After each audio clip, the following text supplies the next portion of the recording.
Why do you go to Germany a lot? Why do I go to Germany a lot? Frankfurt. You have family there. No, I have my friend living in Germany. Much in Russia because it was perestroika in a factory when I was we were doing aircrafts or something. We So started you're with an aircraft Tefal. engineer.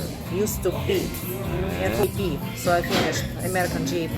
Now accepted accounting principles. You never graduate with one profession from Russian college, so Moscow State University. my $10 and yes, that's funny.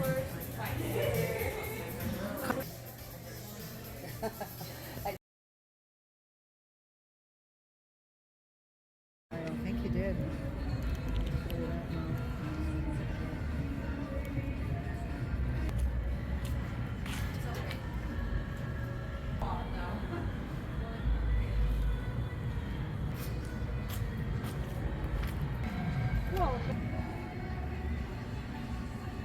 He didn't know he was doing it. No. Well, but there's Here? What cities? Miami? that.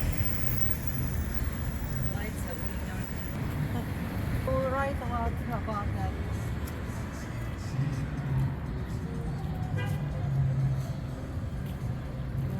They say the same way that Moscow dominates the country. No,